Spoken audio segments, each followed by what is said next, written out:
पहले मैं आपके प्रति आभार का भाव प्रकट करना चाहता हूं कि इस महत्वपूर्ण चर्चा में आपने मुझे हिस्सा लेने का मौका दिया है। महोदय, ये चर्चा जो है, ये चर्चा एक और तो हमारे संविधान के कारण हमारा देश इतना कितना आगे बढ़ा इसका जनता को एहसास कराएगी। दूसरी ओर हमारे संविधान की मूल भावनाओं के कारण ही 75 साल में लोकतंत्र के मूल पाताल तक गहरे गए हैं, इसका भी एहसास होता है। और तीसरी ओर ये भी मालूम पड़ता है, जब संविधान की भावनाओं को दरकिनार कर कोई अपने लिए संविधान को तोड़ मरोड़ कर आगे चलने का प्रयास करता है तो किस प्रकार के अकस्मात और किस प्रकार की दुर्घटनाएं होती हैं। इस सभी दृष्टि से देखें तो संविधान की दोनों सदन में जो चर्चा हुई है, वो चर्चा एक प्रकार से हमारे किशोरों के लिए, हमारी युवा पीढ़ी के लिए आने वाले दिनों में ये दोनों महान सदन में बैठकर देश का भविष्य का निर्णय करने वालों के लिए बहुत शिक्षणात्मक रहेगी, ऐसा मेरा मानना है। और देश की जनता के लिए भी क्षीर करने में बहुत मदद करेगी कि किस पार्टी ने आज जो 75 साल की मीमांसा होगी, इसमें स्पष्ट हो जाएगा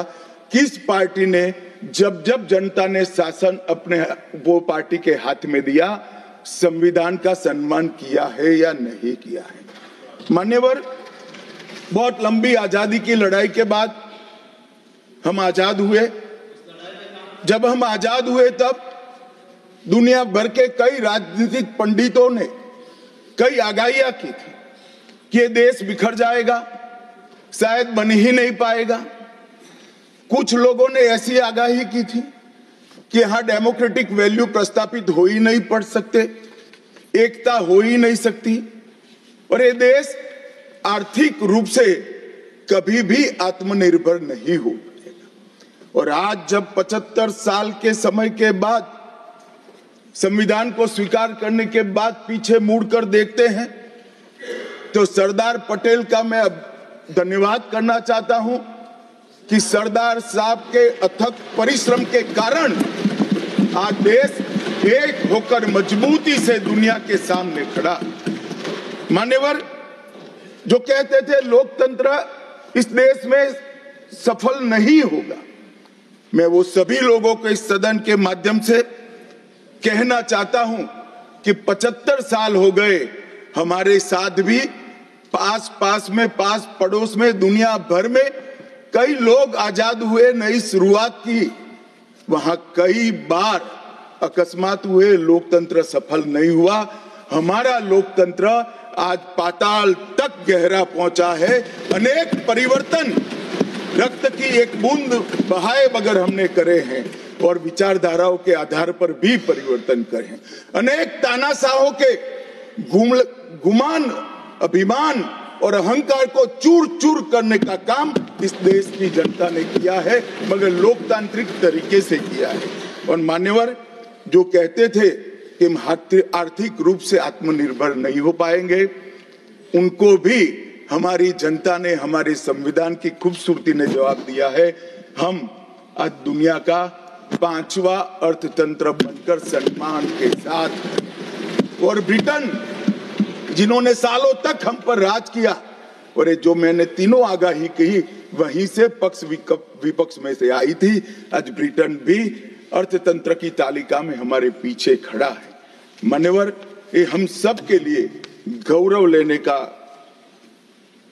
पल है, हम सब के लिए बोध लेने का भी पल है और हम सब के लिए संकल्प लेने का भी पल है।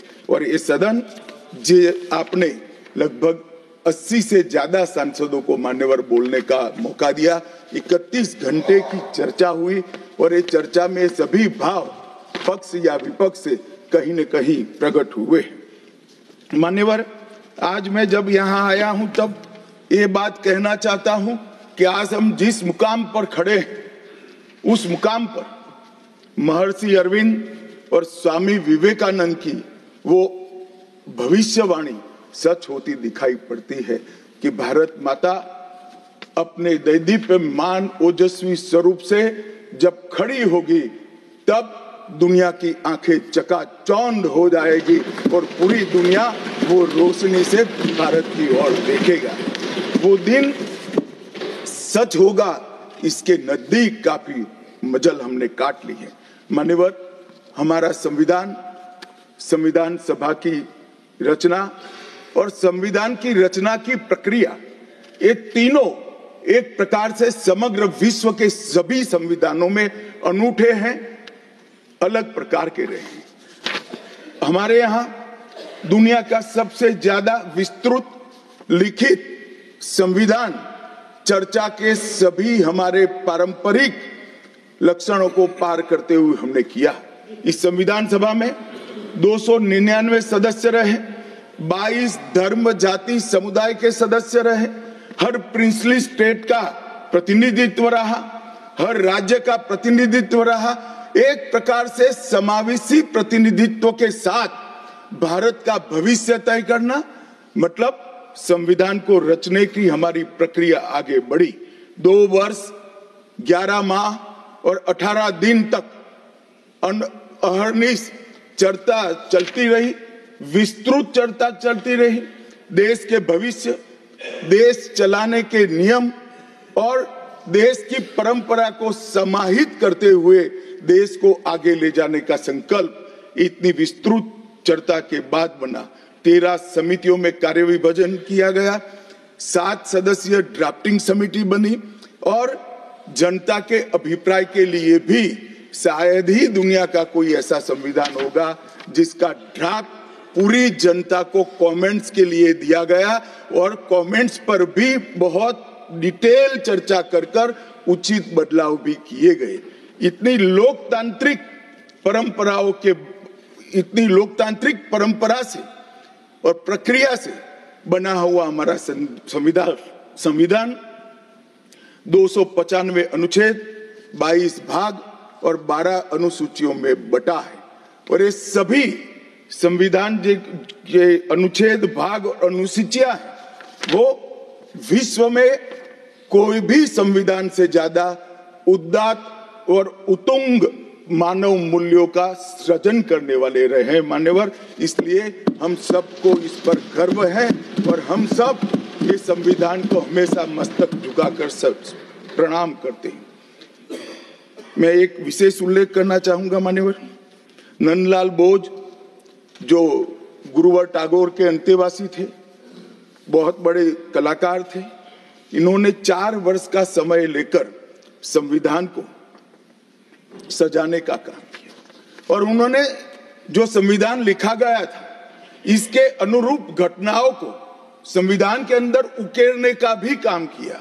इतिहास, धर्म, संस्कृति और परंपरा, सबसे मानव जीवन के उच्च मूल्य देने वाली सभी संदेशों को, घटनाओं को उन्होंने चित्र रूप में यहाँ पर उकेरा।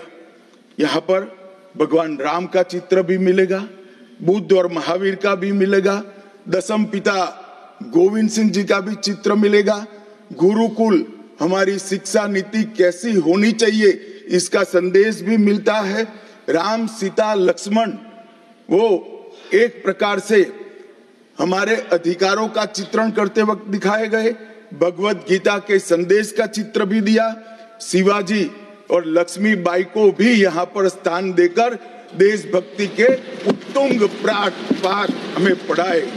नालंदा यूनिवर्सिटी हमारी प्राचीन शिक्षा पद्धति का हमें स्मरण कराती है और नटराज जीवन में बैलेंस कैसे होना चाहिए वो बैलेंस के सिद्धांत को भी प्रतिरूपित करता है। मैंने आज थोड़ा यहाँ आने से पहले क्या क्या चर्चा हुई राज्यसभा में, उसमें हमारे एक सम्मानीय सदस्य ने कहा कि चर्चा का स्तर कितना नीचा हो गया है कि यहाँ चित्रों की चर्चा हो रही है। मान्यवर, अगर संदेश लेना नहीं आता तो संविधान का भी कोई उपयोग नहीं। ये सारे जो चित्र लगाए हैं वो हमारे हजारों साल से चलने वाले हमारे राष्ट्र के जीवन को उद्घोषित करने वाले। और कोई ये न समझे कि हमारा संविधान दुनिया के संविधानों की नकल है। हाँ, हमने हर संविधान का अभ्यास जरूर किया है, क्योंकि हमारे यहाँ तो ऋग्वेद में कहा गया हर कोने से हमें अच्छाई प्राप्त हो, शुभ विचार प्राप्त हो और शुभ विचार को स्वीकारने के लिए मेरा मन खुला हो। मान्यवर, हमने सबका सबसे अच्छा लिया है, मगर हमारी परंपराओं को नहीं छोड़ा है। पढ़ने का चश्मा अगर विदेशी है तो संविधान में भारतीयता कभी नहीं दिखाई देती। और मैं मानता हूं कि जिसने भी संविधान को सिर्फ शब्दों में छापा है और चित्रों को निकाल दिया है, उन्होंने संविधान की भावनाओं के साथ छल किया है। चित्र बगैर का संविधान अधूरा संविधान।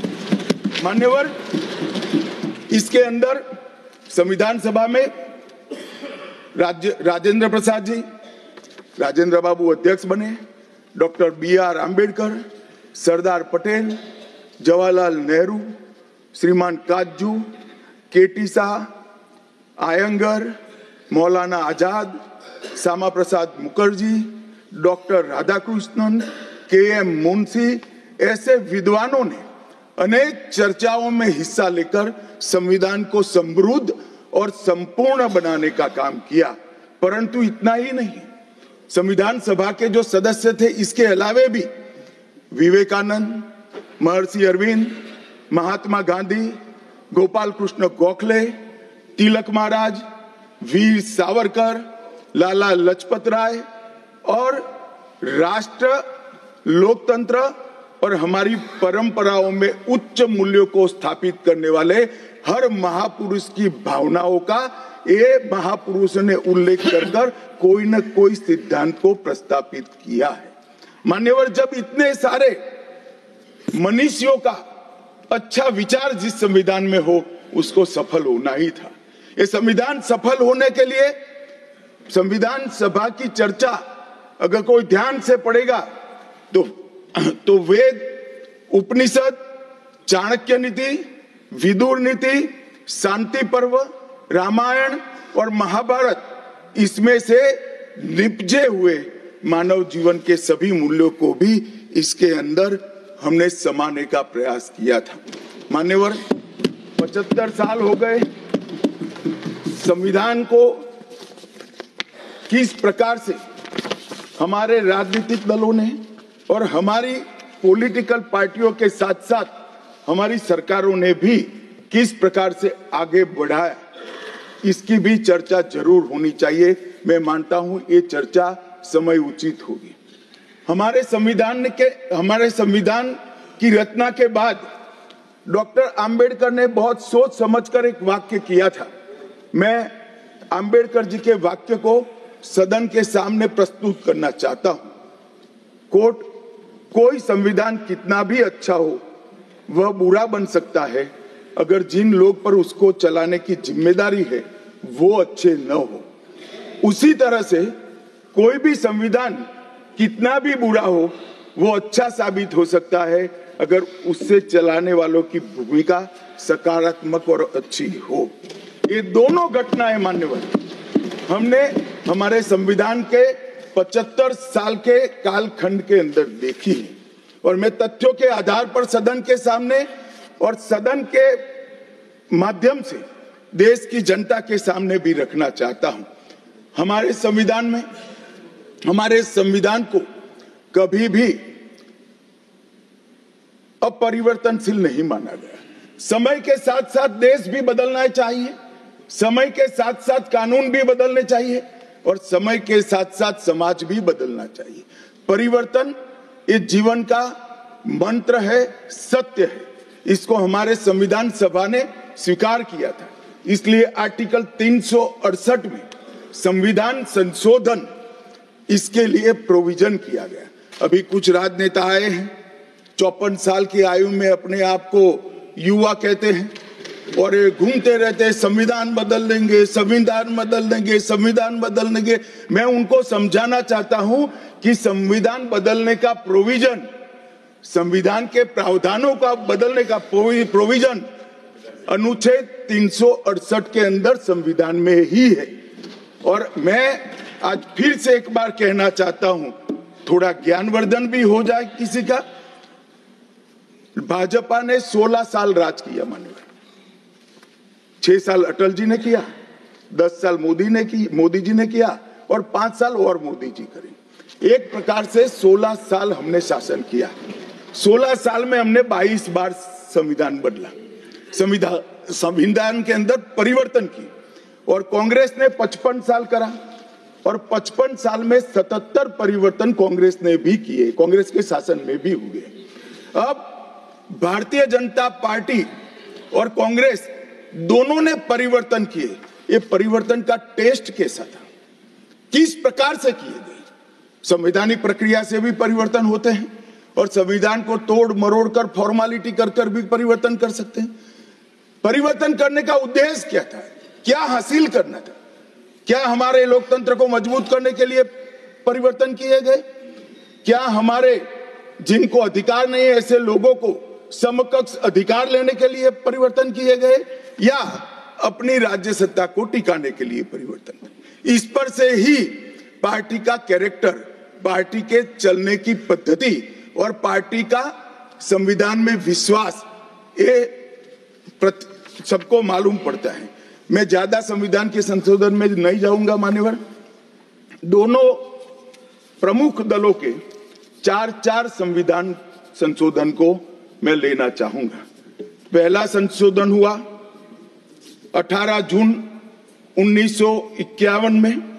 संविधान सभा ने ही ये संशोधन करना पड़ा, क्योंकि संविधान बनाने के बाद, संविधान स्वीकारने के बाद आम चुनाव में जाने तक का भी धैर्य कांग्रेस पार्टी में नहीं था।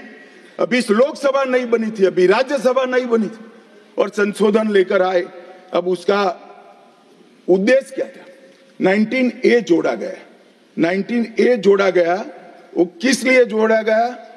अभिव्यक्ति की आजादी पर स्वतंत्रता को, अभिव्यक्ति की आजादी, अभिव्यक्ति की स्वतंत्रता को कर्टेल करने के लिए पहला सुधार आया। और किसने किया मान्यवर? उस वक्त प्रधानमंत्री कौन था?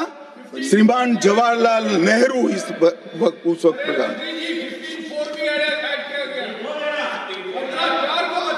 आप बता चुके। अब मान्यवर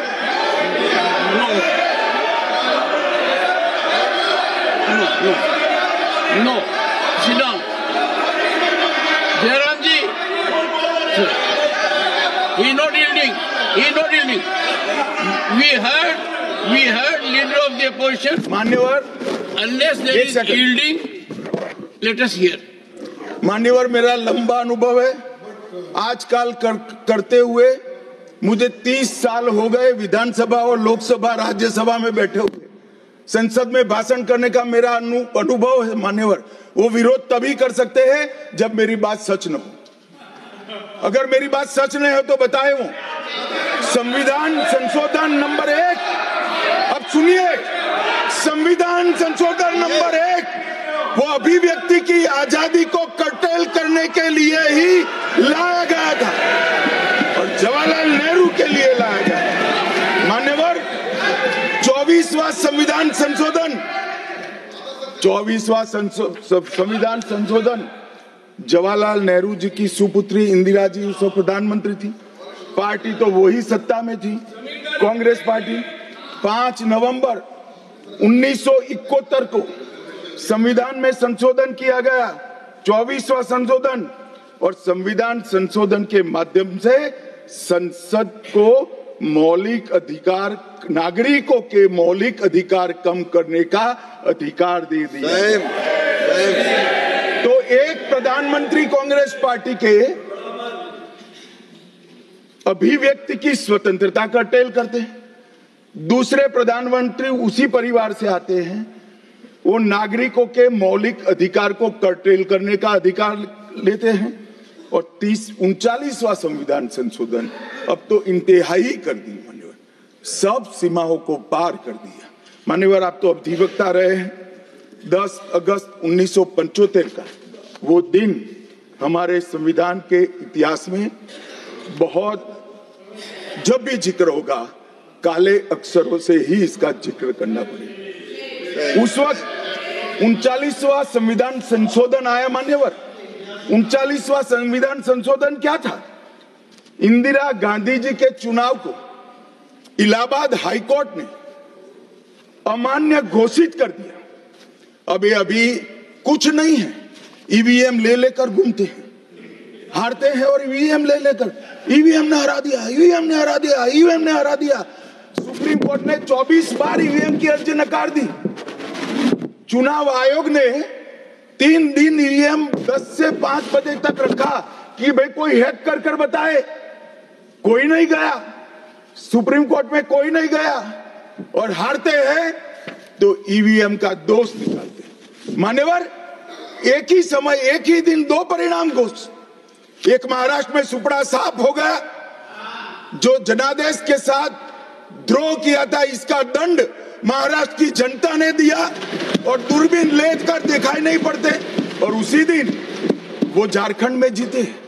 तो महाराष्ट्र में ईवीएम खराब है और झारखंड में टप से जाकर नए कपड़े पहनकर शपथ ले ली। अरे भाई, जरा तो शर्म करो, जनता देख रही है। एक जगह ईवीएम सही है, एक जगह ईवीएम खराब है। मान्यवर, ऐसा कैसे हो सकता है? और मान्यवर, यहां पर इलाहाबाद हाईकोर्ट ने इंदिरा गांधी जी के चुनाव को निरस्त कर दिया, अमान्य किया, और उन्होंने संशोधन से प्रधानमंत्री पद की न्यायिक जांच पर भी प्रतिबंध लगा दिया। आपको जो करना है वो करो, कोई न्यायिक जांच नहीं है। ये अभी जो अधिकारों की गुहार लेकर घूमते हैं मेरे कम्युनिस्ट भाई, मैं उनको पूछना चाहता हूं, किसके साथ बैठे हो? किसके साथ बैठे हो? रात को अंधेरा कर कर अपनी आत्मा को टटोलना भैया, मालूम पड़ेगा। और ये संविधान संशोधन मान्यवर रिट्रोस्पेक्टिव इफेक्ट से किया गया कि पुराना भी मुकदमा है तो वो खारिज हो जाएगा। कभी ऐसा होता है? हमारे प्रधानमंत्री तो कहते हैं मैं प्रधानमंत्री नहीं हूं, प्रधान सेवक। और कोई कहता है कि मुझ पर मुकदमा नहीं हो सकता, मैं शासक हूं, शासक के खिलाफ उंगली नहीं उठाई जाती। भले संविधान ने अधिकार दिया, वो अधिकार हम समाप्त कर देते हैं। और मान्यवर, ऐसे ऐसे सुधार किए। मान्यवर, उस वक्त भी श्रीमती इंदिरा गांधी थी और 42वां संविधान संशोधन आया। मान्यवर, अभी अभी सुबह दूसरे सदन में 1 नेशन 1 इलेक्शन का बिल पेश हो रहा था। सारी कांग्रेस पार्टी और इनके साथी दल लोकसभा को, विधानसभा और लोकसभा का कार्यकाल बदलने का अधिकार नहीं। मैं सुन रहा था, है नहीं है तो जब बिल आएगा तब चर्चा करेंगे। परंतु भाई, आपने क्या किया? 42वें संशोधन से 3 जनवरी को लोकसभा और राज्य की विधानसभाओं का सामान्य कार्यकाल 5 वर्ष से बढ़ाकर 6 साल कर दिया। क्यों किया? कि अभी चुनाव होगा तो हम हार जाएंगे, इसलिए लोकसभा को ही लंबा कर दो। इतनी निर्लज्जता के साथ विश्व में कोई संविधान संशोधन नहीं हुआ होगा। मान्यवर,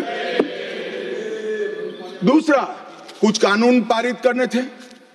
सदस्य उस वक्त ज्यादा विरोध तो कर नहीं सकते थे, मगर विरोध करने का नया तरीका कुछ कांग्रेस में, जिसमें हिम्मत थोड़ी बची कुची थी, इन्होंने कहा एब्सेंट रहने लगे तो क्वारम नहीं होता था। तो फरवरी 1 को संविधान संशोधन किया कि संसद और राज्यसभा में क्वारम की आवश्यकता नहीं है। वाह, 5 लोग भी है तो चला लो भाई। इसके बाद राष्ट्रपति शासन की अवधि, खड़गे साहब किया है तो सुनना पड़ेगा, हिम्मत के साथ सुनना पड़ेगा। मान्यवर, राष्ट्रपति शासन की अवधि, राष्ट्रपति शासन की अवधि 6 महीने तक बढ़ा दी। मान्यवर, ये 4 संशोधन, मैं समझ रहा हूं क्यों गुस्सा आ रहा है, मैं समझ रहा हूं क्यों गुस्सा आ रहा है। मान्यवर, sir, he is not yielding. Honorable Home Minister is not yielding. Are you yielding, sir? मान्यवर, मैं आपको एड्रेस करूंगा।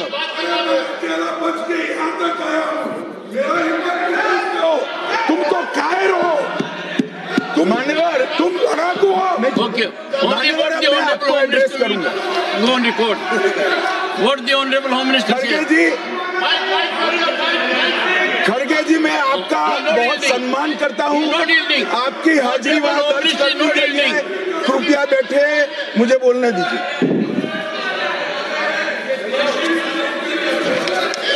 मान्यवर, ये चारों संशोधन मैं मेरी पार्टी के दफ्तर से नहीं ला सकता। ये चारों संशोधन संविधान में हुए, किसी को अदालत ने निरस्त किया, किसी को जनता पार्टी की सरकार आई तब उसको निरस्त किया, कुछ लिंगरिंग टेस्ट में रह गए, पर ये चारों संशोधन वास्तविकता है। ये 4 संशोधन से कांग्रेस पार्टी की संविधान सुधार करने की मंशा क्या है? एक में हम पर केस न हो, दूसरे में हम चुनाव हारने वाले तो समय बढ़ा देना, तीसरे में मेरे पर जांच नहीं हो सकती, और चौथे में नागरिकों के संविधान प्रदत्त अधिकारों को समाप्त करना। ये उद्देश्य बताते हैं। अब मैं हमारा 4 संशोधन लेकर आता हूं। मान्यवर, सबसे पहला संशोधन नरेंद्र मोदी जी ने सरकार में किया, 101वां नंबर भी अच्छा आया है। 101वां संशोधन 1 जुलाई 17 को हम जीएसटी को लेकर आए मान्यवर, और इस देश के अर्थतंत्र को रिदम में लाने का। कश्मीर से कन्याकुमारी और कामाख्या से द्वारका तक विशाल फैले हुए देश को जीएसटी के तहत 100 अलग अलग बिक्री करके कानूनों को समाप्त कर कर, लोगों की हालाकी खत्म कर कर एक कानून लाने का काम नरेंद्र मोदी जी ने किया, और वो लोगों की भलाई की। कल की डिबेट मैंने पढ़ी है, कोई सदस्य बोले कि नरेंद्र मोदी जी ने विरोध किया था। मैं रिकॉर्ड पर कहता हूं, हाँ, नरेंद्र मोदी जी ने विरोध किया था। किस मुद्दे पर किया था? आप जीएसटी तो लाना चाहते थे, मगर राज्यों को कंपनसेशन की गारंटी देना नहीं चाहते थे। हम जीएसटी भी लाए और राज्य को विकास दर के हिसाब से कंपनसेशन की गारंटी भी दी। इतना ही नहीं, गारंटी का 10 साल तक पालन करने का काम भी भारतीय जनता पार्टी की नरेंद्र मोदी सरकार ने किया। हम संशोधन लाए देश के अर्थतंत्र को सुचारू बनाने के लिए। दूसरा संशोधन लाए, 102वां संशोधन, national commission of backward class को संवैधानिक दर्जा देने का काम। अब कुछ लोगों को पेट में दुख रहा है कि नरेंद्र मोदी जी ने ये क्यों किया। मैं साहब आगे बहुत सारी बातें बताऊंगा। नरेंद्र मोदी जी इसलिए कर पाए कि आपने नहीं किया था। अगर आप ये कर देते तो मोदी जी के तो भाग्य में ही नहीं आता। मगर साहब, पिछड़ी जातियों का कल्याण कभी भी कांग्रेस पार्टी का विश्वास नहीं रहा, मान्यता नहीं रही, नीति भी नहीं। भारतीय जनता पार्टी ने संविधान संशोधन पिछड़ी जातियों के कल्याण के लिए। तीसरा संशोधन क्या लाए? 130वां संशोधन 12 जनवरी 19, किसी भी जिनको आरक्षण का फायदा नहीं मिलता है, ऐसी जाति के गरीब से गरीब बच्चों को 10% आरक्षण देने का फैसला। गरीब कल्याण और गरीब हटाओ की बातों, गरीबी हटाओ की बातों सालों तक करी, सूद नहीं मिली, समय नहीं मिला, विचार नहीं आया। ये विचार नरेंद्र मोदी जी को आया और गरीबों को, बच्चों को 10% आरक्षण पूरे देश भर में मिला। मान्यवर 105वां संशोधन, ओबीसी की पहचान करने के लिए केंद्र के पास अधिकार थे। अब मैं बताना चाहता हूं, इतने बड़े विशाल देश में 140 करोड़ की जनसंख्या में पिछड़ी जातियों का पिछड़ापना क्या कोई एक केंद्र सरकार कर सकती है? फेडरल स्ट्रक्चर की बात करते हैं, मगर अब तक केंद्र सरकार के पास ही रहा था। नरेंद्र मोदी जी ने कहा इसके कारण पिछड़ा समाज को अन्याय होता है। आगे से ये संविधान संशोधन करने के बाद 10 अगस्त 2021 के बाद पिछड़ापन का निर्णय करने का अधिकार राज्य की सरकारों को देने का काम नरेंद्र मोदी। और मान्यवर सबसे अंतिम संशोधन में पांचवा कहना चाहता हूं, 106वां संशोधन, और मैं तो क्रम में बोला हूं, एक भी काटा नहीं। 101, 102, 103, 104, 105, 106 सभी के सभी जन कल्याण के लिए। और छठा सम्मेलन संशोधन था 28 सितंबर 2023 को, मातृशक्ति को शक्ति प्रदान करने का, मातृशक्ति को 33% आरक्षण, नारी शक्ति वंदन अधिनियम। मान्यवर, मैं आज आपके माध्यम से पूरे सदन से और पूरे सदन के माध्यम से देश भर की 140 करोड़ की जनता को कहना चाहता हूं कि जब इस दोनों सदन में 33% नारी शक्ति बैठेगी, संविधान निर्माताओं की कल्पना पूरी हो जाएगी। मान्यवर, इनकी आत्मा को बहुत शांति मिलेगी। इसके अलावा भी हम कई कानून लेकर आए। हम कानून लाए ट्रिपल तलाक को निरस्त करने का। अब ये कहते हैं आपकी वोट बैंक की राजनीति है। मान्यवर, सुप्रीम कोर्ट का कोई वोट बैंक होता है क्या? सुप्रीम कोर्ट तो चुनाव नहीं लड़ती है, जजों को चुनाव नहीं लड़ना है। ट्रिपल तलाक समाप्त करना चाहिए और साहबानों को मुआवजा देना चाहिए। दोनों जजमेंट सुप्रीम कोर्ट ने अलग अलग समय पर दिए थे, परंतु वोट बैंक की राजनीति हम नहीं कर रहे हैं। वोट बैंक की राजनीति कर कर मुस्लिम बहनों के साथ इतने साल अन्याय करने का काम एक कांग्रेस पार्टी ने किया। हमने तो ट्रिपल तलाक समाप्त कर कर मुस्लिम माताओं को, बहनों को अधिकार दिया। आपका कि भी अधिकार आपके पति जैसे हैं, मगर देखिए साहब, ट्रिपल तलाक समाप्त हो गया, अभी कोई नहीं कहता अच्छा हुआ। कैसे कहेगा? एक उदाहरण पड़ा है, हमारे आरिफ मोहम्मद खान बेचारे मंत्री थे, अच्छे खासे मंत्री थे, फर्राटे की अंग्रेजी बोलते थे, बहुत पढ़े लिखे व्यक्ति थे, फारसी के विद्वान, उर्दू के विद्वान, हिंदी तो मातृभाषा। अब उन्होंने कहा कि साहबानों को मुआवजा देना चाहिए। मंत्री पद भी गया, सांसद पद भी गया, और बेचारे कई सालों तक संघर्ष करते। कौन बोलेगा? मान्यवर, इनका जो पद्धति है वोट बैंक की पॉलिटिक्स करने की पद्धति है। मान्यवर, 2020 में हम नई शिक्षा नीति लाए। पहली शिक्षा नीति आजादी के बाद आई है जिसका विरोध कम्युनिस्ट भी नहीं कर पाए। बाकी तो शिक्षा नीति आए और कम्युनिस्ट पार्टी विरोध न करे,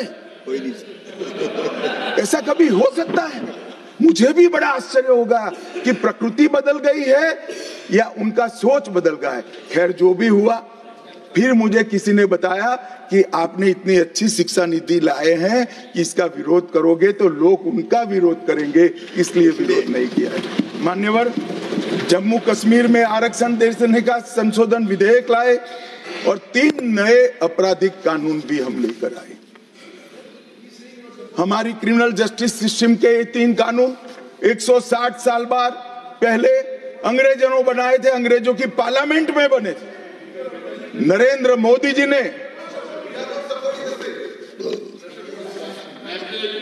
माननीय नरेंद्र मोदी जी ने बीएनएस, बीएनएसएस और बीएसए के माध्यम से हमारी संपूर्ण न्यायिक आपराधिक न्याय प्रणालिका को भारतीयकरण करने का काम नरेंद्र मोदी जी। और वो कानून जो अंग्रेजों को राज टिकाने के लिए बने थे, वो कानून को समाप्त कर कर हमारे संविधान ने हमारे नागरिकों को जो अधिकार दिए हैं, समय पर न्याय मिलना चाहिए। इसका करने का काम नरेंद्र मोदी जी ने किया। इस देश को गुलामी की मानसिकता से आजाद करने का काम कई सालों के बाद अगर किसी ने किया तो हमारे नेता नरेंद्र मोदी ने किया। और आप तो कई साल तक, अटल जी की सरकार आई, कई साल तक बजट शाम को 5:30 बजे रखते थे।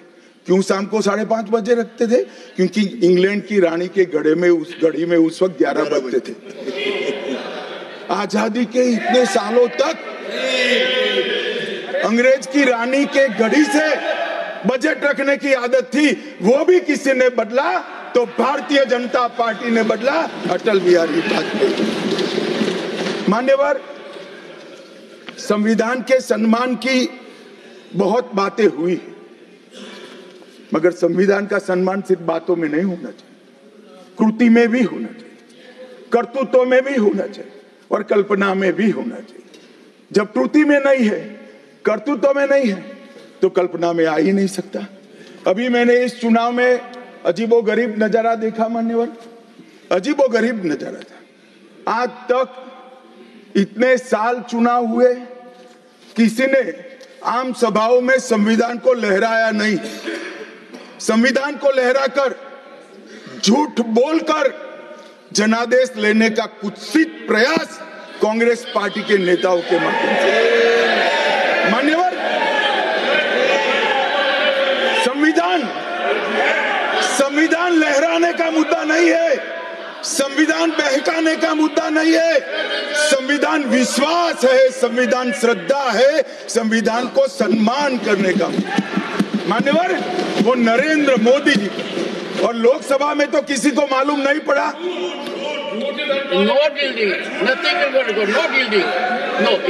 मान्यवर, लोकसभा में तो किसी को मालूम नहीं पड़ा, लोकसभा में तो किसी को मालूम नहीं पड़ा। जागरूकता थी। महाराष्ट्र में भी लहराने के अलावे बांटने गए तो एक पत्रकार के हाथ में भी आ गया। खोला तो मान्यवर पूरा कोरा था, अंदर कुछ लिखा ही नहीं था, प्रीएम्बल भी नहीं था। मान्यवर, इतना बड़ा छल। आपकी बात नहीं कर रहा मैं, ये तो पकड़े जाने के बाद तो सब लोग सुधर जाते हैं। मान्यवर, 75 साल के इतिहास में, संविधान के आयुष्य में, संविधान के नाम पर इतना बड़ा छल मेरे जीवन में तो मैंने ना देखा है ना जाना। और कारण ढूंढते हैं कि क्यों हारे। मैं बता दूं, कारण मत ढूंढिए, कमेटी की जरूरत नहीं है। संविधान और आरक्षण करते थे, लोग जान गए कि संविधान फर्जी लेकर घूमते हो तो लोगों ने हरा दिया। मान्यवर, ये प्रति जो लेकर घूमते हैं, इसमें गोखले साहब ने क्या लिखा है वो एक बार पढ़ लें। उन्होंने लिखा है कि इंदिरा जी और कांग्रेस पार्टी ने संविधान पर सबसे ज्यादा कठोर कुठाराघात करने का काम किया है। जो प्रति लेकर घूमते हैं ना, उसकी प्रस्तावना में लिखा है। माननीय अध्यक्ष, माननीय सभापति महोदय, माननीय सभापति महोदय, संविधान कैसे तोड़ा मरोड़ा जा सकता है, इसके भी मैं 2 उदाहरण देना चाहता हूं। हमारे सेना के जवान, सुरक्षा दलों के जवान, वो हमारी मातृभूमि की 1 इंच भूमि पर जान देने के लिए तैयार है। सैकड़ों हजारों लोग शहीद हुए 1 इंच भूमि के लिए। और मान्यवर, किसी को भी भूमि देनी है तो आर्टिकल 1 अमेंड करना पड़ेगा। आर्टिकल 1 में हमारे भूभाग की व्याख्या की गई है, इसको बदलना पड़ता है। तमिलनाडु के पास एक टापू था, कच्चातीवू टापू। वो टापू 1974 में अचानक ही एक एग्रीमेंट कर वन फाइन मॉर्निंग लंका को दे दिया गया। मान्यवर, चलो भाई, बहुमत था आपका, मान लो ऐसे भरोसे से किया होगा कि संसद मेरा सम्मान रखेगी, परंतु बाद में भी ये चीज, ये आर्टिकल 1 का बदलाव आज तक नहीं आया है और वो हमारा भूभाग आज हमारा हिस्सा नहीं है। मान्यवर, ऐसा खिलवाड़ भारत नहीं, दुनिया के किसी भी देश में शासकों द्वारा संविधान के साथ नहीं किया होगा। मान्यवर, आप तो अधिवक्ता हैं। 35A को कॉन्स्टिट्यूशन ऑर्डर से, राष्ट्रपति महोदय के ऑर्डर से दाखिल किया गया। अब दाखिल तो हो सकता है, पर कॉन्स्टिट्यूशन ऑर्डर को दोनों सदन की परमिशन चाहिए, जो हमने धारा 370 हटाने के लिए ली। मैं आज कांग्रेस के मित्रों को पूछना चाहता हूं, जो संविधान की दुहाई देते हैं, 35A जब आपने लागू किया, इसके कॉन्स्टिट्यूशन ऑर्डर पार्लियामेंट में कब डिबेट में आया, कब मतदान हुआ, किसने पारित किया? पार्टी को तो निजी परिवार की जागीर समझते हो, संविधान को भी निजी परिवार की जागीर आप लोग समझ रहे। मान्यवर, इतना बड़ा छल देश की 2 संसदों के साथ किया है। एक पूरा 35A डाल दिया संसद संविधान में, पार्लियामेंट के पास सब्जेक्ट ही नहीं है। देश का भूभाग दे दिया, पार्लियामेंट के साथ विषय ही नहीं आया। किस प्रकार से आपने संविधान के साथ खिलवाड़ किया है, किस प्रकार से आपने देश को चलाया है, ये देश की जनता को आज इस बहस से मालूम पड़ना चाहिए। मान्यवर, आपातकाल, अभी बड़ी बड़ी उदात्त भावनाओं का स्मरण कांग्रेस के मेरे दोनों सदनों के साथी सदस्य कर रहे थे। यंग सदस्य करे तो मैं समझता हूं, शायद इन्होंने इतिहास न पढ़ा हो, मगर जो लोग आपातकाल के वक्त थे वो भी करते थे। किसी की भी स्मृति इतनी अल्पकालीन कैसे हो सकती है? मान्य, क्या हुआ था आपातकाल में? लाखों लोग कोई अपराध के बगैर जेल में ठूस दिए गए, लाखों लोग, कोई पॉलिटिकल पार्टी बाकी नहीं है। आज इनके साथ बैठे हैं, उनमें से भी कुछ लोग जेल में थे, वो भी नहीं बोलते हैं। न्यायालय में डर का माहौल, मीडिया पर सेंसरशिप।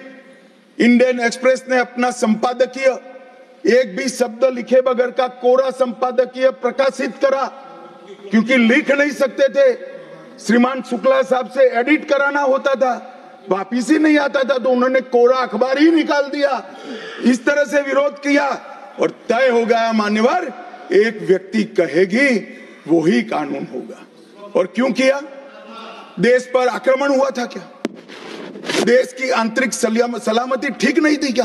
ना ना ना ना ना ना, ऐसा कुछ नहीं हुआ था। सिर्फ इतना हुआ था कि इलाहाबाद हाईकोर्ट ने उनको सांसद के रूप में अयोग्य ठहरा दिया था। अपनी कुर्सी जाने वाले, चुनाव नहीं कराना था। और मान्यवर, जब पार्लियामेंट, जब इसको चैलेंज किया गया और न्यायालय में, सर्वोच्च अदालत में जब चर्चा चली, तब उन्होंने कहा, नीरज डे को पूछा कि आर्टिकल 21 के तहत के अधिकार इमरजेंसी में समाप्त हो सकते हैं क्या? तो उन्होंने कहा यस सर। साहब, कोई भी वकील को यस सर कहने की इतनी बड़ी फीस नहीं मिली होगी। नीरज डे 11 साल तक अटॉर्नी जनरल रहे, एक यस सर कहने का। मान्यवर, डीओ ड्राफ्ट जो होता है वो कैबिनेट में, कैबिनेट मंत्रालय से आता है। कैबिनेट मंत्रालय में डीओ ही नहीं है। कैबिनेट का जो प्रस्ताव होता है कैबिनेट मंत्रालय के थ्रू जाता है, मगर आज कैबिनेट में कोई रिकॉर्ड नहीं है। कैबिनेट मंत्रालय में मैं तो छोटा था मान्यवर, मुझे जेल में नहीं जाना पड़ा। मेरी आयु होती तो मेरा भी सौभाग्य होता, पूरे 19 महीने इसके विरोध में मैं जेल में रहना पसंद करता, परंतु मैं छोटा था। मुझे इमरजेंसी की मालूमात कैसे पड़ी? मैं बीना का गीतमाला सुनता था, बीना का गीतमाला अचानक बंद हो गई, तो मैंने घर में झगड़ा किया कि बीना का क्यों गीतमाला क्यों नहीं आती। मेरे पड़ोस वाले चाचा ने कहा किशोर कुमार के साथ इंदिरा जी का झगड़ा हो गया है, बिना का गीतमाला में किशोर कुमार का आवाज नहीं आना चाहिए, तो नए गीतों की रिकॉर्डिंग हुई और किशोर कुमार और लता मंगेशकर के ड्यूएट गीत भी लता दीदी की आवाज में ही पूरे देश ने 19 महीना सुने साहब। देखिए डेमोक्रेसी की बात करें मान्यवर, इस प्रकार की कृति, ऐसा दंड दिया देश की जनता ने उनको कि अब स्वप्न में भी नहीं कर सकते हैं। ऐसी कृति कोई न करे, इसलिए ये बहस जरूरी है। और मान्यवर, हम तो संविधान का सम्मान करते हैं। नरेंद्र मोदी जी ने संविधान दिन मनाने की बात रखी तो एक वरिष्ठ कांग्रेसी नेता ने कहा, क्या जरूरत है संविधान दिन की, 26 जनवरी तो है। बोलिए भाई, संविधान को जितनी भी बार स्मरण करोगे, इसकी भावनाओं के प्रति आपकी आस्था दृढ़। और मान्यवर, इसलिए नरेंद्र मोदी जी संविधान दिन मनाते हैं और संविधान के निर्माताओं की पुण्य स्मृति में मनाते हैं। मान्यवर, उस वक्त आज ही मुझे किसी शायर ने दुष्यंत कुमार की पंक्ति भेजी है इमरजेंसी के लिए। मैं ज्यादा भाषण इमरजेंसी पर करना नहीं चाहता, परंतु मैं जरूर कहना चाहूंगा। दुष्यंत कुमार की पंक्ति है, एक गुड़िया की कई कठपुतलियों में जान, एक गुड़िया की कई कठपुतलियों में जान है। आज शायर ये तमाशा देखकर हैरान है। कल नुमाइश में मिला वो चिथड़े हाल कपड़े पहने हुए, मैंने उसको नाम पूछा तुम कौन हो, तो उसने कहा मैं संविधान। दुष्यंत कुमार जी की कविता है मान्यवर, इंदिरा जी को समर्पित है। मान्यवर, जब संविधान बन रहा था, संविधान के हर आर्टिकल पर चर्चा चल रही थी। हम आजाद हो गए थे, आजाद हुए थे, पर हमारा देश कोई नया नहीं बना था।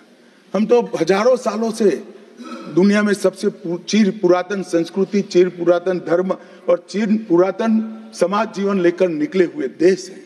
हाँ, एक कालखंड के लिए गुलाम हो गए, आजादी मिली, आगे देश कैसे चले इसका एक डॉक्यूमेंट बनाना था। तो उस डॉक्यूमेंट में चर्चा में आया कि अब देश का नाम क्या हो। अंग्रेज लिख कर गए थे इंडिया, क्योंकि वो भारत को जानते ही नहीं थे। वहां जो प्रचलन में शब्द हो गए यूरोप में, वो शब्द उन्होंने हम पर थोप दिया था और गुलामी की मानसिकता ने इसको स्वीकार भी किया था। मगर जब आजाद हुए तब इस पर चर्चा हुई और अब उस वक्त के सदस्य सेठ गोविंददास ने दरखास्त किया कि देश का नाम भारत रखना चाहिए। उस वक्त जवाहरलाल नेहरू ने कहा कि पीछे देखने की जरूरत नहीं है, भविष्य की ओर देखिए। और मान्यवर, देश के नाम के अंदर इंडिया भी रहा, भारत भी रहा।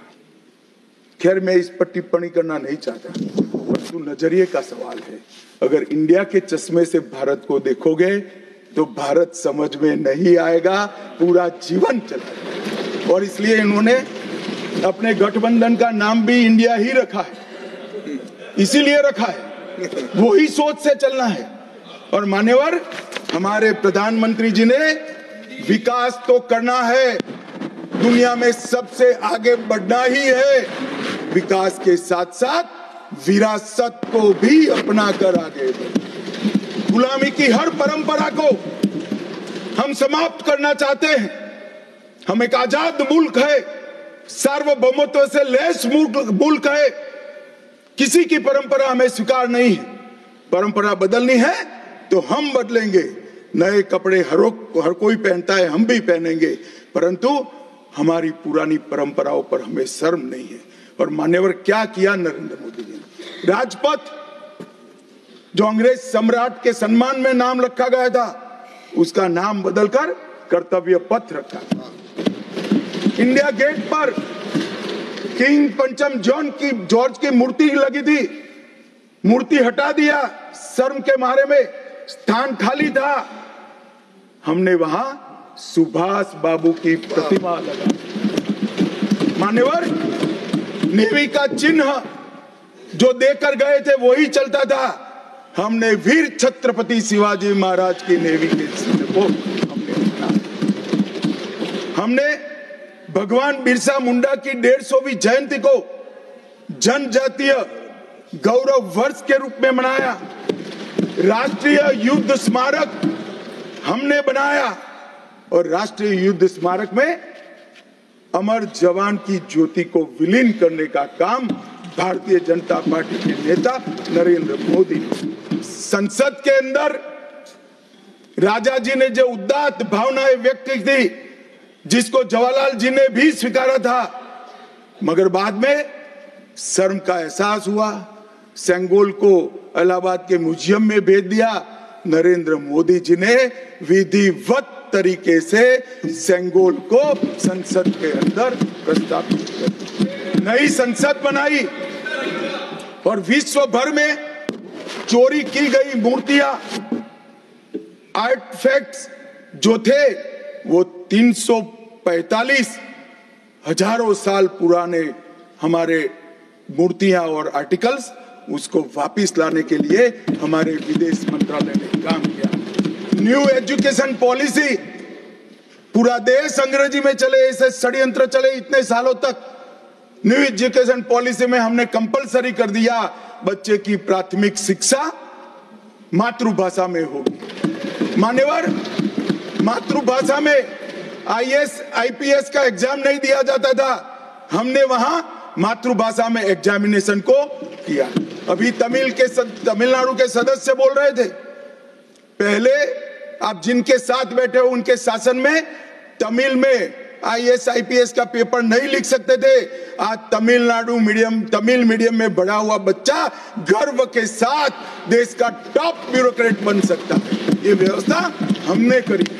मान्यवर, अंडमान और निकोबार के द्वीप समूह का नाम जो अंग्रेज रखे थे वो छोड़कर गए थे। सुभाष बाबू ने जब अंडमान निकोबार जीता तब उन्होंने नामकरण किया था शहीद और स्वराज, उसको भुला दिया गया। आजादी के बाद फिर से अंग्रेजों का नाम वापस लाए, नया न रखो कोई बात नहीं भाई, सुभाष बाबू ने रखा, निकाल दिया। हमने डंके की चोट पर सुभाष बाबू के नाम शहीद और स्वराज दोनों वापस लाने का काम किया। ल्यूटियन में रेस कोर्स रोड पर रहते थे, हमने लोक कल्याण मार्ग करा। डेलहाउसी रोड का नाम दारा सिकोह के नाम से किया और निर्मला जी ब्रीफकेस की जगह वही खाता लेकर आज जब बजट देती है तब पूरे देश भर के भारतीय संस्कृति के लोगों को आनंद होता है। मान्यवर, 1500 से ज्यादा पूरे नए कानूनों को हमने समाप्त करने का काम किया। इन्होंने अपने परिवार की प्रसिद्धि के अलावे कुछ नहीं किया। हजारों जगह पे गांधी नेहरू परिवार के नाम मिलेंगे और किसी का नहीं। सुभाष बाबू का पुतला भी हमने लगाया। मान्यवर, हमने प्रधानमंत्री संग्रहालय बनाया। जवाहरलाल जी से लेकर नरेंद्र मोदी जी के पहले जितने बने वो सभी प्रधानमंत्रियों के जीवन कवन को हमने दिखाने का काम किया। वहां पहले सिर्फ जवाहरलाल जी का मिशन, G20 की अध्यक्षता हमने की और भारतीय सांस्कृतिक और वैश्विक समन्वय को हमने प्रोत्साहित। राम मंदिर का निर्माण, काशी विश्वनाथ धाम का पुनरुद्धार, काशी उज्जैन शारदा पीठ, करतारपुर साहिब कॉरिडोर, योग को वैश्विक पहचान और 160 साल पुराने कानूनों को खत्म करने का काम नरेंद्र मोदी जी ने किया। हम पीछे नहीं गए। ऐसा वो मानते थे पीछे चले जाओगे, पीछे नहीं गए। पीछे तो आप छोड़कर गए थे। आप 14वें नंबर पर छोड़कर गए थे, अटल जी 11 पे लाए, फिर 11 से नीचे नहीं गए, देश पर बड़ा उपकार किया। मोदी जी 11वें से 5वें नंबर पर लाए और 27 में 3रे नंबर पर पहुंच गए। मान्यवर, अभी कुछ नेताओं को आरक्षण में चुनाव जीतने की फॉर्मूला दिखाई पड़ती है। आरक्षण आरक्षण आरक्षण आरक्षण आरक्षण कोई आज की कल्पना नहीं है, हमारे संविधान निर्माताओं ने की। आर्टिकल 15 और 16 में SC, ST और OBC को आरक्षण का प्रोविजन किया गया है मान्यवर। ये मूल प्रोविजन है, कोई नया नहीं है। इतनी जोर से आरक्षण आरक्षण आरक्षण कर छाती चौड़ी कर चिल्लाते। आज मैं बताना चाहता हूं कि कांग्रेस पार्टी किस प्रकार से आरक्षण विरोधी पार्टी है मान्यवर। इनका कहना और करना दोनों अलग है मान्यवर। आरक्षण के लिए नेहरू जी के उद्गार अंत में मैं बताऊंगा, परंतु ओबीसी को आरक्षण देने के लिए 1955 में काका साहेब कालेलकर कमीशन बना मान्यवर। इसका रिपोर्ट कहां है? दोनों सदन के रिकॉर्ड पर मैंने ढूंढा, कहीं नहीं, बुला दिया गया। क्यों? क्योंकि ओबीसी को आरक्षण मिलता था। बैठिए बैठिए बैठिए ना, मैं प्रक्रिया बताता हूं। अर्ध सत्य नहीं बोलता हूं भाई, एक सेकंड। छिपा कैसे सकते हो? छिपा कैसे सकते हो? बाबा साहब आंबेडकर का संविधान है, देश में लोकतंत्र है, कैसे छिपाओगे मान्यवर? कोई भी रिपोर्ट आता है, कोई भी रिपोर्ट आता है, अरे सुनो, अब कोई भी रिपोर्ट आता है उसको कैबिनेट के सामने रखना पड़ता है, फिर इस पर कार्यवाही जो की उसकी रिपोर्ट के साथ संसद के सामने रखना है। सही कह रहे हैं, उन्होंने संसद में लाने की जगह पुस्तकालय में रख दिया। ओबीसी का आरक्षण इन्होंने लाइब्रेरी में रख दिया। और मान्यवर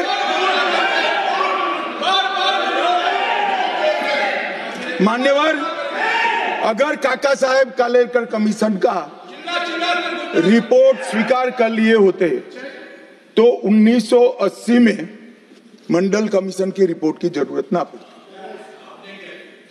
मंडल कमीशन का रिपोर्ट कमीशन ही इसलिए बनाया गया क्योंकि काका साहेब कालेलकर कमीशन का रिपोर्ट स्वीकारा नहीं, और 80 में मंडल कमीशन का भी रिपोर्ट आ गया, किसी ने इसका अमल नहीं किया। अमल कब हुआ?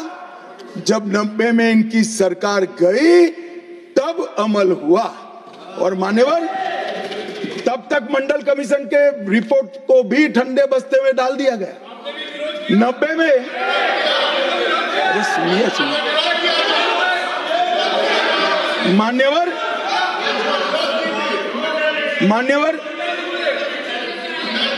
मंडल कमीशन के रिपोर्ट को जब स्वीकार किया गया, लोकसभा में प्रतिपक्ष के नेता थे श्रीमान राजीव गांधी।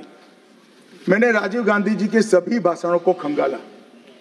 सबसे लंबा भाषण मंडल कमीशन के रिपोर्ट के विरोध करने के लिए किया है। और इन्होंने कहा पिछड़ों को आरक्षण देने से इस देश में योग्यता का अभाव हो जाएगा। अब ये तो आपके विचार है मान्यवर।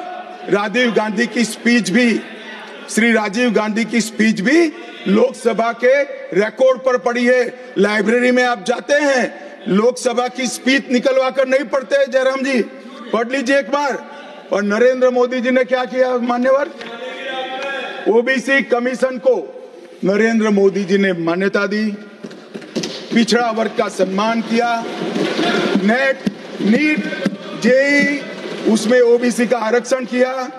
और इन्होंने क्या किया? अभी भी ये तो सब नेहरू जी, इंदिरा जी और अब भी चलता रहता है। एक इन्होंने क्या किया? झूठ बोलना शुरू किया कि हम आरक्षण बढ़ा देंगे, आरक्षण बढ़ा देंगे, आरक्षण बढ़ाना चाहिए, आरक्षण 50% से ज्यादा बढ़ा। ये क्यों बढ़ाना है मैं बताना चाहता हूँ मान्यवर। झूठ नहीं, असत्य, झूठ की जगह असत्य। चले मान्यवर, आपने भी क्रेडिट किया था। खड़गे जी की बात को स्वीकार कर लेता हूं। उन्होंने झूठ नहीं बोला, वो सत्य से परे बोले हैं, वो नहीं बोलना चाहिए मान्यवर। इन्होंने 50% से ज्यादा आरक्षण करने की वकालत की। मैं आज देश की जनता को कहना चाहता हूं कि देश के 2 राज्यों में धर्म पर आरक्षण अस्तित्व में है, धर्म के आधार पर आरक्षण, ये गैर संवैधानिक है मान्यवर। संविधान सभा की कोई भी डिबेट आरक्षण के प्रावधान करने वाले आर्टिकल की पढ़ लीजिए, इसमें स्पष्ट किया गया है कि कोई भी आरक्षण धर्म के आधार पर नहीं हो सकता, आरक्षण पिछड़ापन के आधार पर।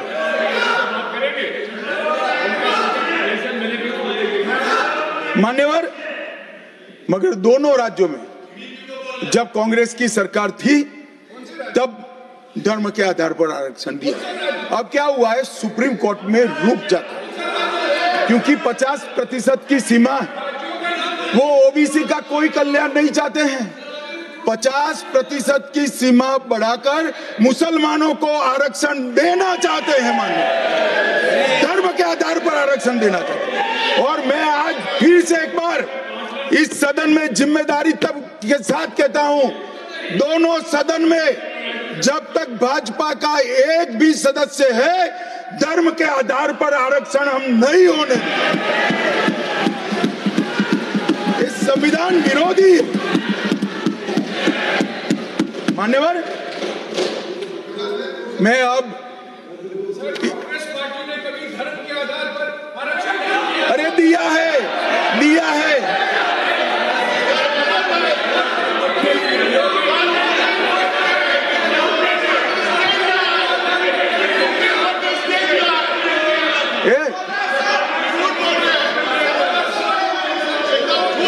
मान्यवर, इससे तो ये बच जाएंगे, मगर मैं रिकॉर्ड पर से